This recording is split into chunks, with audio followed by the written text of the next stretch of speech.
അവന്റെ ദാസൻ pastor Daniel ഇപ്പച്ചനും തന്നോടൊപ്പം പ്രാർത്ഥിക്കുവാനായി ചേർന്ന് വന്നിരിക്കുന്ന എല്ലാ ദൈവദാസന്മാർക്കും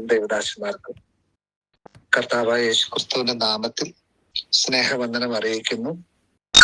ഈ ഒരു പ്രഭാതം ദൈവം നമുക്ക് ദാനമായി നൽകി.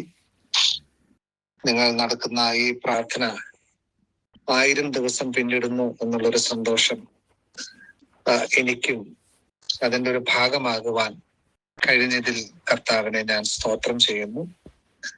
ദീർഘകാലമായി പരിചയമുള്ള കർത്താവിന്റെ ദാസനാണ്. പ്രഭാതത്തിൽ ഞാൻ ഔപചാരികതകളൊന്നും ഞാൻ സംസാരിക്കുന്നില്ല. നല്ലൊരു പ്രഭാതം ദൈവം നമുക്ക് നൽകി തന്നു. കർത്താവിന്റെ സന്നിധിയിൽ പ്രാർത്ഥനയോടെ നിങ്ങൾ ചെയ്യുന്ന ഈ ഒരു കാര്യം ഇനിയും വർദ്ധിച്ചു വരട്ടെ എന്ന് ഞാൻ ആത്മാവിൽ പ്രാർത്ഥിക്കുകയാണ്. കോർണർസ്റ്റോൺ പെന്തക്കോസ്തൽ ചർച്ചിന്റെ എല്ലാവിധമായിരിക്കുന്ന അനുഗ്രഹങ്ങൾക്കും ഈ ഒരു പ്രാർത്ഥന മുതൽക്കൂട്ടായി മാറട്ടെ. ഈ പ്രഭാതത്തിലെ ഒരു ചെറിയ ധ്യാനത്തിന് വേണ്ടി നമുക്ക് വളരെ സുപരിചിതമായ ഒരു വേദഭാഗത്തിലേക്ക് ഞാൻ നിങ്ങളുടെ ശ്രദ്ധയെ കൊണ്ടുവരാൻ ആഗ്രഹിക്കുകയാണ്. ലൂക്കോസിന്റെ സുവിശേഷം 11-ാം അധ്യായം 11-ാം അധ്യായത്തിന്റെ 9-ാമത്തെ വാക്യമാണ്. ലൂക്കോസിന്റെ സുവിശേഷം 11-ാം അധ്യായം അതിന്റെ 9-ാമത്തെ വാക്യം. യാചിപ്പിൻ എന്നാൽ നിങ്ങൾക്ക് കിട്ടും, അന്വേഷിപ്പിൻ എന്നാൽ നിങ്ങൾ കണ്ടെത്തും, മുട്ടുവിൻ എന്നാൽ നിങ്ങൾക്ക് തുറക്കും. പ്രാർത്ഥനയോടുള്ള ബന്ധത്തിലാണ് ഈ വാചകങ്ങൾ യേശു കർത്താവ് തന്റെ ശിഷ്യന്മാരോട് പറയുന്നത്. 11-ാം അധ്യായം അതിന്റെ പ്രാരംഭ വാക്യങ്ങളിൽ കർത്താവെ ഞങ്ങളെ പ്രാർത്ഥിക്കാൻ പഠിപ്പിക്കണമേ എന്ന് പറഞ്ഞ് യേശുവിന്റെ അടുക്കൽ ചെന്ന് പറയുന്ന ശിഷ്യന്മാരെയും നിങ്ങൾ പ്രാർത്ഥിക്കേണ്ടത് ഇപ്രകാരമാണെന്ന് പറഞ്ഞ് യേശു പഠിപ്പിച്ചു കൊടുക്കുന്ന ഒരു പ്രാർത്ഥനയും നമുക്ക് കാണുവാനായിട്ട് കഴിയുന്നുണ്ട്. നമുക്കെല്ലാവർക്കും ആ ഒരു പ്രാർത്ഥന നമുക്ക് അറിയാവുന്ന ഒരു പ്രാർത്ഥനയാണ്. സ്വർഗസ്ഥനായ ഞങ്ങളുടെ പിതാവേ, നിന്റെ നാമം വിശുദ്ധീകരിക്കപ്പെടണമേ, നിന്റെ രാജ്യം വരണമേ. നമ്മൾ ആ ഒരു പ്രാർത്ഥന നമ്മുടെ മനസ്സിൽ ഇപ്പോഴും ഉണ്ട്. അതിനുശേഷമാണ് യേശു ഒരു സ്റ്റോറി പറയുന്നത് പോലെ അടുത്ത ഭാഗം പ്രാർത്ഥനയോടുള്ള ബന്ധത്തിൽ തന്നെ പറയുക. എങ്ങനെയാണ് പറയുന്നത്? അവൻ പിന്നെ അവരോട് പറഞ്ഞത്, നിങ്ങളിൽ ആർക്കെങ്കിലും ഒരു സ്നേഹിതൻ ഉണ്ട് എന്നിരിക്കട്ടെ. നിങ്ങളിൽ ആർക്കെങ്കിലും ഒരു സ്നേഹിതൻ ഉണ്ട് എന്നിരിക്കട്ടെ. ഇവിടെ താഴേക്ക് വായിക്കുമ്പോൾ 3 സ്നേഹിതന്മാരുടെ ഒരു കഥ, ഒരുപക്ഷെ കഥയാകാം, അല്ലെങ്കിൽ ഒരു സംഭവമായിരിക്കാം. എന്ത് തന്നെ ആയിരുന്നാലും പ്രാർത്ഥനയോടുള്ള ബന്ധത്തിലാണ് യേശു കർത്താവ് ഈ കാര്യം പറയുന്നത്. അതുകൊണ്ട് 3 സ്നേഹിതന്മാർ, അവരുടെ ഒരു ബന്ധം ഇവിടെ സൂക്ഷ്മമായി കർത്താവ് എടുത്തു കാണിക്കുകയാണ്. ഒരു സ്നേഹിതൻ തന്റെ അടുത്തുള്ള വീട്ടിൽ തന്റെ അടുത്ത സ്നേഹിതന്റെ അടുക്കൽ അർദ്ധരാത്രി ഓടിച്ചെല്ലുകയാണ്. എന്തിനു വേണ്ടിയിട്ടാ? ഒരു കാര്യം പറയുന്നു, ഇന്നലെ അല്ലെങ്കിൽ ഈ അർദ്ധരാത്രിയിൽ എന്റെ ഒരു സ്നേഹിതൻ എന്റെ വീട്ടിൽ വന്നു. അവന് കൊടുക്കാനൊന്നും ഇല്ല എന്റെ കയ്യില്, പക്ഷേ ഞാൻ നിന്നോട് ഒരു 3 അപ്പം കടമായി ചോദിക്കാൻ വന്നതാണ്. വളരെ പരിചിതമായ ഒരു ഭാഗമായതുകൊണ്ട് ഞാൻ അങ്ങ് പറഞ്ഞു എന്ന് മാത്രമേ ഉള്ളൂ. 3 സ്നേഹിതന്മാരുടെ ബന്ധം ഇവിടെ കാണിക്കുകയാണ്. എന്റെ വീട്ടിൽ വന്ന സ്നേഹിതന് കൊടുക്കാനാണ് ഞാൻ നിന്റെ വീട്ടിലേക്ക് വന്നത്. അതും ഈ അർദ്ധരാത്രിയിൽ വന്നത് എന്റെ വീട്ടിൽ ഒന്നുമില്ല. ഒരുപക്ഷെ എന്റെ വീട്ടിൽ വന്ന സ്നേഹിതൻ ദൂരെ യാത്ര കഴിഞ്ഞു വരുന്നതായിരിക്കാം. പക്ഷെ അവന് കൊടുക്കാൻ തക്കവണ്ണം എന്റെ വീട്ടിലായിട്ടൊന്നുമില്ല. പക്ഷെ നിന്റെ വീട്ടിലുണ്ടെന്ന് എനിക്കറിയാം. അതിലൊരു 3 എണ്ണം എനിക്ക് കടമായി തരണം. ഒക്കെ 3 സ്നേഹിതന്മാരുടെ ആ ഒരു ആഴമായ ബന്ധം ഇവിടെ കാണുക. എന്നാൽ ഇവിടെ എന്നെ ചിന്തിപ്പിച്ച ഒരു കാര്യം വളരെ ഇപ്രകാരമാണ്. ഈ സ്നേഹിതന്മാരെ കുറിച്ച് പറയുമ്പോൾ യേശു തുടങ്ങുന്നത് തന്നെ 5-ാം വാക്യത്തിൽ തുടങ്ങുന്നത് തന്നെ, നിങ്ങളിൽ ആർക്കെങ്കിലും ഒരു സ്നേഹിതൻ ഉണ്ട് എന്നിരിക്കട്ടെ, അവൻ അർദ്ധരാത്രിയിൽ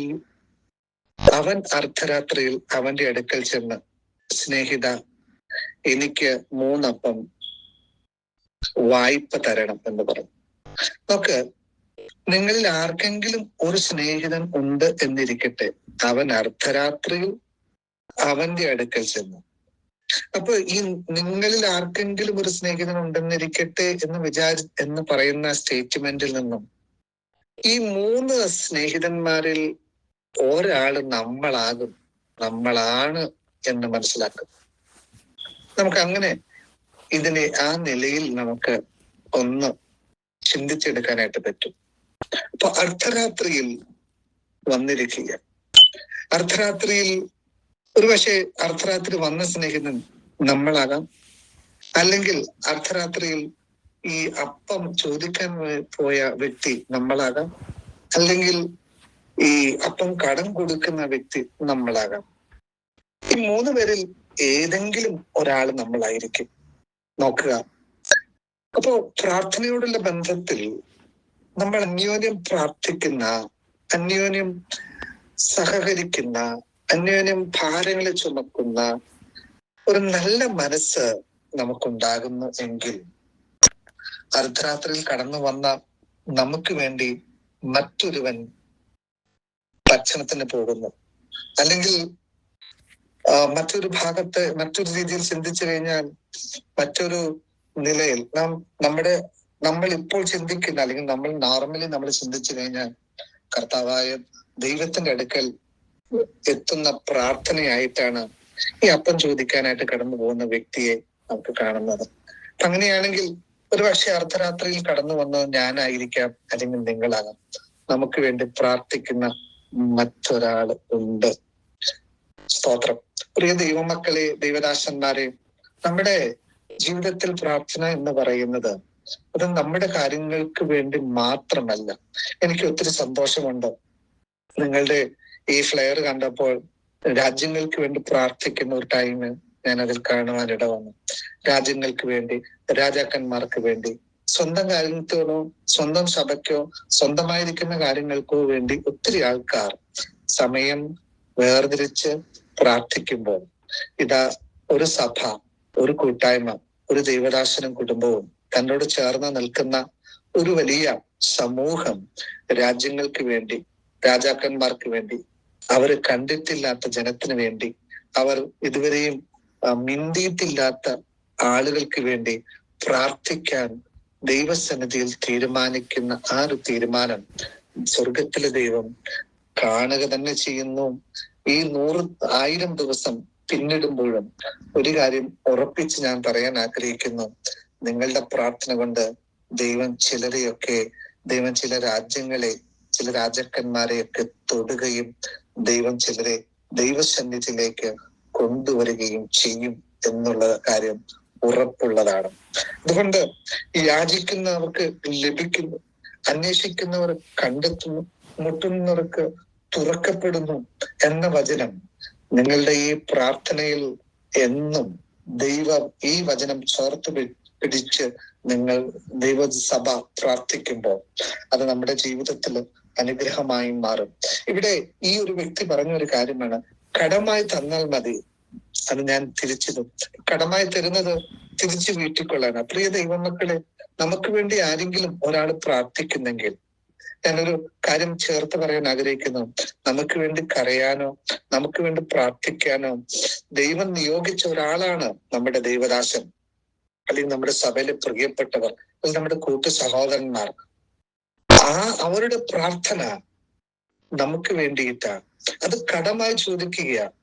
അവർക്ക് തരാനില്ലാത്തത് കൊണ്ട്, അവർക്ക് ഹെൽപ്പ് ചെയ്യാൻ പറ്റാത്തത് കൊണ്ട്, നമ്മെ ഹെൽപ്പ് ചെയ്യേണ്ടതിന്, നമ്മുടെ ആവശ്യം നിറവേറ്റേണ്ടതിന് അവർ നമുക്ക് വേണ്ടി സമയം മാറ്റിവെക്കുന്നു, അവർ എഫോർട്ട് ഇടുന്നു, അവരുടെ പ്രാർത്ഥനയോ അവരുടെ ആ സമയമോ നമ്മൾ വാല്യൂ കൊടുക്കാതെ ഇരിക്കരുത്.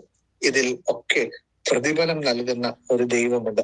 നമ്മൾ അവരെ മാനിച്ചാൽ, നമ്മൾ അവരെ സ്നേഹിച്ചാൽ, ഒരുപക്ഷെ നമുക്ക് വേണ്ടി പ്രാർത്ഥിക്കുന്നവരെ നാം എല്ലാം അറിയണമെന്ന് നിർബന്ധമില്ല.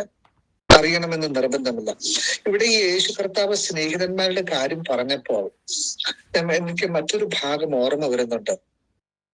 നല്ല ശമരിയക്കാരൻ എന്ന നമ്മൾ പറയുന്ന ആ സ്റ്റോറിയിലെ യേശു കർത്താവ് നല്ല ശമരിയക്കാരനെ കുറിച്ച് ചോദിച്ച് അല്ലെങ്കിൽ പറഞ്ഞു കഴിഞ്ഞ് യേശു അവസാനം ചോദിക്കുന്ന ഒരു ചോദ്യമുണ്ട്.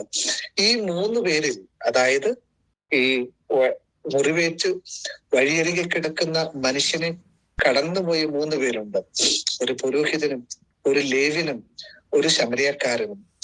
ഈ 3 പേരിൽ ആരാണ് അവന് സ്നേഹിതനായി തീർന്നത് എന്ന ചോദ്യമാണ് യേശു ആ ഭാഗത്തിന്റെ അവസാനം ചോദിക്കുന്നത്. സ്നേഹിതൻ. അപ്പോ ഈ സ്റ്റോറി തുടങ്ങുന്നതിന് മുമ്പ് യേശുവിനോട് ഒരു മനുഷ്യൻ, മാന്യനായ ഒരു മനുഷ്യൻ ചോദിച്ചു, എന്റെ സ്നേഹിതൻ ആരാണ്? അപ്പൊ ആ സ്റ്റോറിയിൽ നിന്നും അല്ലെങ്കിൽ ആ ഒരു കഥയിൽ നിന്നും നമുക്ക് മനസ്സിലാക്കാൻ പറ്റുന്ന ഒരു കാര്യം, ഇതുവരെയും കണ്ടിട്ടില്ലാത്ത, ഇതുവരെയും ഒരു നോക്ക് പോലും കാണുകയോ സംസാരിക്കുകയോ ചെയ്യാത്ത ഈ ശമരിയക്കാരനാണ് അവന്റെ സ്നേഹിതനായി തീർന്നത് എന്ന് പറയുന്ന ആ ഒരു കൺക്ലൂഷൻ നമുക്ക് അതിൽ നിന്നും അങ്ങനെ ഒരു സ്റ്റേറ്റ്മെന്റ് ട്രേസ് ചെയ്തെടുക്കാനായിട്ട് പറ്റും.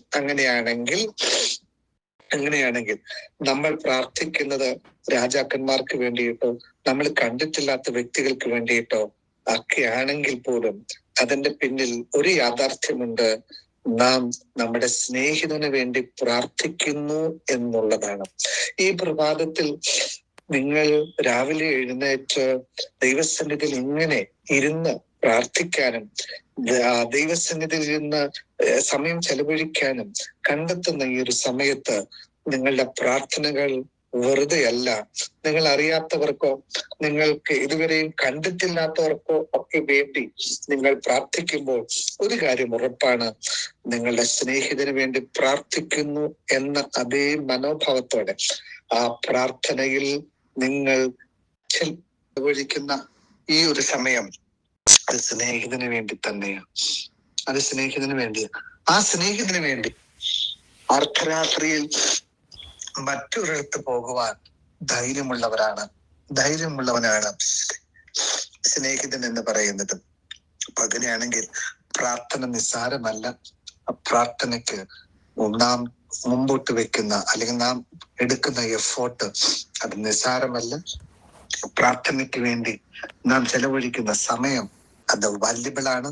പ്രാർത്ഥനയ്ക്ക് വേണ്ടി നാം മറ്റൊരുവന് വേണ്ടി പ്രാർത്ഥിക്കുമ്പോൾ അത് മറ്റൊരാൾക്ക് ചെയ്യുന്ന വലിയൊരു ഉപകാരമാണ്. എന്ന് ഒരു കാര്യം ഇവിടെ പറഞ്ഞ് ഞാൻ അവസാനിപ്പിക്കാം. എന്താണെന്നറിയോ? 3 അപ്പം കടം ചോദിക്കുക. ഇപ്പൊ കടം ചോദിച്ചാലും അവന്റെ ഉത്തരവാദിത്വമാണ്. ഞാൻ കടം ചോദിച്ചിട്ട് എന്റെ സഹോദരനെ എന്റെ വിശപ്പ് മാറ്റും.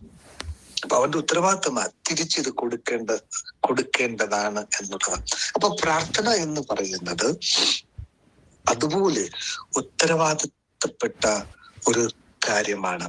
നാം നമ്മുടെ സഹോദരന് വേണ്ടി, നമ്മുടെ സഭയ്ക്ക് വേണ്ടി, നമ്മുടെ ദൈവദാസന് വേണ്ടി നമ്മൾ പ്രാർത്ഥിക്കുന്നത് ഇതുപോലെ കടം ചോദിച്ചിട്ട് ഞാനത് വീട്ടിൽ കൊള്ളാം എന്ന് പറയുന്ന അതേ റിസ്ക് എടുക്കുന്ന ഒരു അനുഭവമാണ്, ഒരു പ്രക്രിയയാണ് പ്രാർത്ഥന എന്ന് പറയുന്നത്. സാധാരണ നമ്മള് പ്രാർത്ഥനയെ കുറിച്ചൊക്കെ ദൈവത്തോട് സംസാരിക്കുന്നതാണ്, നമ്മുടെ ആവശ്യങ്ങൾ പറയുന്നതാണ് എന്നൊക്കെ പറഞ്ഞ് അതിനെ വളരെ സിമ്പിളായിട്ട് കാണുന്ന ഒരു പ്രവണതയാണ് നമ്മൾ ഈ കാലഘട്ടത്തിൽ കാണുന്നത്. എന്നാൽ ഇതുപോലെ റിസ്ക് എടുക്കുന്ന ഒരു കാര്യമാണ് പ്രാർത്ഥന എന്ന് പറയുന്നത്. ഉത്തരവാദിത്തം ഏറ്റെടുക്കുന്ന ഒരു കാര്യമാണ് പ്രാർത്ഥന. എന്റെ വീട്ടിൽ വന്നവന് ഞാൻ എന്റെ ഹൃദയം നിറഞ്ഞ് അല്ലെങ്കിൽ അവന്റെ വയറും നിറഞ്ഞ് അവന് വിശ്രമിക്കാൻ അവസരം കൊടുക്കുക. അവന് കൊടുക്കുന്ന അപ്പം ഞാൻ മറ്റൊരു ദിവസം അല്ലെങ്കിൽ നാളെ അല്ലെങ്കിൽ മറ്റന്നാൾ എന്റെ സ്നേഹിതന് ഞാൻ മടക്കി കൊടുക്കേണ്ട എന്നുള്ള ഉത്തരവാദിത്വം തലയിലെത്തുന്ന ഒരു കാര്യം കൂടിയാണ്. അത് പറഞ്ഞിട്ടാണ് യേശു പറയുന്നത്, യാചിപ്പിൻ നിങ്ങൾക്ക് ലഭിക്കും.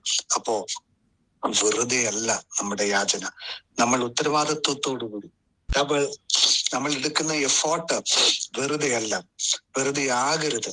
നമ്മൾ ഇരിക്കുന്ന ഈ ഒരു സമയം നമ്മൾ ഒരിക്കലും ദൈവദാസൻ പറഞ്ഞത് കൊണ്ടിരിക്കാം, അല്ലെങ്കിൽ സഭയുടെ ഒരു ഒരു ഒരു ഒരു കാര്യപാടല്ലോ അതുകൊണ്ട് ഇരുന്നേക്കാം എന്ന് വിചാരിക്കരുത്. ഇത് നമ്മൾ റിസ്ക് എടുക്കുന്ന ഒരു റിസ്ക് എലമെന്റ് ആയിട്ട് എടുക്കുന്ന ഒരു കാര്യമാണ്. അതുകൊണ്ട് ഈ പ്രാർത്ഥന 1000 ദിവസം ഇങ്ങനെ പിന്തുടരുമ്പോൾ ഏറ്റവും ശ്രേഷ്ഠമായിട്ട് ഇനി അത് നടക്കട്ടെ. കഴിഞ്ഞ 1000 വർഷങ്ങൾ 1000 ദിവസങ്ങൾ നിങ്ങൾ ഇങ്ങനെ പ്രാർത്ഥിച്ചതായ ആ പ്രാർത്ഥനകളിൽ എത്ര എണ്ണം ദൈവം കേട്ടിട്ടുണ്ട്, എത്ര എണ്ണം നമ്മൾ ഉത്തരവാദിത്വത്തോടെ പ്രാർത്ഥിച്ചു. കടം ചോദിച്ചിട്ട് തിരിച്ചു കൊടുക്കാമെന്നുള്ള ഉത്തരവാദിത്വത്തോടെ എത്ര പ്രാവശ്യം അല്ലെങ്കിൽ എത്ര വിഷയങ്ങൾക്ക് നമ്മൾ പ്രാർത്ഥിച്ചിട്ടുണ്ട്. പ്രാർത്ഥന കഴിഞ്ഞ് ആമീൻ പറഞ്ഞ് നമ്മുടെ ഉത്തരവാദിത്വം തീർന്നു എന്ന് നമ്മൾ ചിന്തിക്കരുത്. കടം വാങ്ങിച്ചു കൊടുക്കുന്നതിന് തുല്യമായി റെസ്പോൺസിബിലിറ്റി ഏറ്റെടുക്കുന്ന വലിയൊരു പ്രക്രിയക്ക് ചുമൽ കൊടുക്കുന്ന നിങ്ങളെ ദൈവം ധാരാളമായിട്ട് അനുഗ്രഹിക്കും.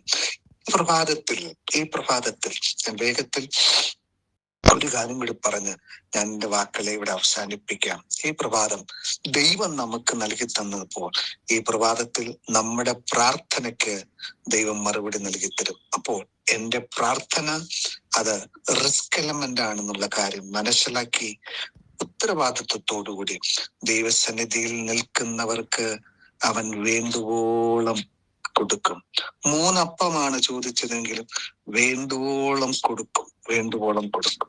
കടമാണ് ചോദിക്കാൻ പോയതെങ്കിലും നീ കടം എനിക്ക് വീട്ടണ്ട, നീ ചോദിച്ചതിന് അധികമായി തരികയാണെന്ന് പറയുന്ന ഒരു സ്നേഹിതൻ എന്ന് വെച്ച് കഴിഞ്ഞാൽ 3 അപ്പം കടം ചോദിച്ചു, അതിൽ കൂടുതൽ തന്നപ്പോൾ അതിന്റെ അർത്ഥം ഇനി ആ കടം വീട്ടേണ്ടത് ആവശ്യമില്ല. പ്രിയപ്പെട്ടവരെ നമ്മൾ ചോദിക്കുന്നതിനേക്കാൾ അധികമായി ദൈവം നമുക്ക് നൽകിത്തരും. അത് ഉറപ്പുള്ള കാര്യമാണ്. പക്ഷേ ഇതുപോലെ ഉത്തരവാദിത്വത്തോടെ റിസ്ക് എടുത്ത് കടം ചോദിക്കുന്ന മനോഭാവത്തോടു കൂടി ഞാനത് വീട്ടിൽ തീർക്കാമെന്നുള്ള ഒരു ഉത്തരവാദിത്വം ഏറ്റെടുക്കുന്ന ആ ഒരു ദൈവിക നിയോഗത്തോടു കൂടി നമ്മുടെ പ്രാർത്ഥനകൾ, ദൈവസഭയുടെ കാര്യങ്ങൾ, ദൈവസഭയുടെ പ്രാർത്ഥന മാത്രമല്ല കേട്ടോ, ദൈവസഭയുടെ എല്ലാ ശുശ്രൂഷകളിലും നമ്മുടെ ഭാഗം അല്ലെങ്കിൽ നമ്മുടെ പാർട്ട് നമ്മൾ ഉത്തരവാദിത്വത്തോടെ ചെയ്യുമ്പോൾ അവിടെ ദൈവിക നീതി വെളിപ്പെടും. നിന്റെ കടം അവിടെ വീട്ടേണ്ട ആവശ്യമില്ല. അവൻ ചോദിച്ചതിനേക്കാളും അധികം നൽകി തരുവാൻ കഴിവുള്ള ഒരു നല്ല സ്നേഹിതന്റെ അടുക്കല നമ്മൾ എത്തിപ്പെടുന്നത്. അതുകൊണ്ട് ദൈവമക്കളെ, ദൈവദാസന്മാരെ, കർത്താവിന്റെ രാജ്യത്തിന് വേണ്ടി നിങ്ങൾ ചെയ്യുന്ന ഒരു ചെറിയ കാര്യം പോലും അത് മറ്റുള്ളവരുടെ വേദനയ്ക്കോ മറ്റുള്ള ഒരാളുടെ മുറിവിനോ കാരണമായി തീരാതെ ദൈവസന്നിധിയിൽ ഉത്തരവാദിത്വത്തോടെ ഞാൻ ഇന്നു മുതൽ ദൈവരാജ്യത്തിന് വേണ്ടി, ദൈവസഭയ്ക്ക് വേണ്ടി, എന്റെ കൂട്ടു സഹോദരന്മാർക്ക് വേണ്ടി ഞാൻ ഏറ്റെടുത്ത് എന്റെ ഹൃദയം നിറഞ്ഞ മനസ്സോടെ ഈ അർദ്ധരാത്രിയിലും അപ്പുറത്തെ വീട്ടിൽ പോയി കടം ചോദിക്കുവാനുള്ള മനസ്സുള്ള ഒരു വ്യക്തി എന്ന നിലയിൽ ഒന്ന് ആലോചിക്കണം. അങ്ങനെ ഒരു വ്യക്തി പോകണമെങ്കിൽ ആ സ്നേഹിതനുമായിട്ടുള്ള ബന്ധം ഇതുപോലെയാ. സ്തോത്രം. നമ്മുടെ മനസ്സ്, നമ്മുടെ ഹൃദയം നമ്മുടെ കൂട്ടുവേലക്കാരോടും നമ്മുടെ വിശ്വാസികളോടും ചേർത്ത് വെച്ചിട്ട് ഇതുപോലത്തെ ഒരു റിസ്ക് എലമെന്റിലേക്ക് കാലെടുത്ത് വെക്കുവാൻ കർത്താവ് നമ്മെ പ്രേരിപ്പിക്കുമ്പോൾ, ആ നിലയിലുള്ള ഒരു ആത്മഭാരം നൽകി തരുമ്പോൾ നമ്മുടെ ജീവിതത്തിൽ അതിൽ നിന്നും ദൈവം നമുക്ക് നൽകി തരുന്നത് 3 അപ്പമല്ല, അതിലധികമായി വേണ്ടുവോളം എന്ന് പറയുക. സ്തോത്രം. ഹല്ലേലൂയ. വേണ്ടുവോളം എന്ന് പറയുക. 3 അപ്പത്തിൽ അധികം. രാത്രിയിൽ വീട്ടിൽ വന്നവന് മാത്രമല്ല, നാളെ നിന്റെ വീട്ടിനകത്ത് കഴിക്കുവാനും എന്റെ കുടുംബത്തിന് കഴിക്കുവാനും തക്കവണ്ണമുള്ള ഒരു നന്മയിലേക്ക് നന്മയിലേക്ക് നടത്തുന്ന നിലവാരത്തിലുള്ള ഒരു ദൈവീക പ്രവൃത്തിയാണ് ഈ പ്രാർത്ഥന എന്നതുകൊണ്ട് ദൈവം നമുക്ക് മനസ്സിലാക്കി തരുന്നത്. അതുകൊണ്ട് യേശു കർത്താവ് പറഞ്ഞതുപോലെ നിങ്ങൾ പ്രാർത്ഥിക്കുമ്പോൾ നിങ്ങൾക്ക് പ്രാർത്ഥിച്ചതിന് ഉത്തരം ലഭിച്ചു എന്ന് വിശ്വസിച്ചുകൊണ്ട് പ്രാർത്ഥിപ്പീൻ. സ്തോത്രം. നിങ്ങൾ എന്നിലും എന്റെ വചനങ്ങളും നിങ്ങളിൽ വസിച്ചാൽ നിങ്ങൾ ഇച്ഛിക്കുന്നത് അപേക്ഷിപ്പിൻ, അത് നിങ്ങൾക്ക് ലഭിക്കും. അതുകൊണ്ട് ദൈവമക്കളെ, ഈ യാചിക്കാൻ മടിക്കേണ്ട, മുട്ടുവാൻ മടിക്കേണ്ട, ദൈവസന്നിധിയിൽ അന്വേഷിപ്പാൻ മടിക്കേണ്ട ഒരു കാര്യം. സ്തോത്രം. 3 അപ്പം കടം ചോദിക്കുന്ന ഉത്തരവാദിത്വം ഏറ്റെടുക്കുവാൻ കഴിവുള്ളവൻ പ്രാർത്ഥിക്കട്ടെ. അവൻ പ്രാർത്ഥനയ്ക്ക് ചുമല് കൊടുക്കട്ടെ. ആ ചുമല് കൊടുക്കുന്നവനെ ദൈവം വേണ്ടുവോളം അനുഗ്രഹിക്കും എന്നുള്ളതിന് ഉറപ്പായിട്ടുള്ള കാര്യമാണ്. ആയതുകൊണ്ട് പ്രാർത്ഥന മുടങ്ങാതെ ദൈവസന്നിധിയിൽ വർദ്ധിച്ചു വരട്ടെ.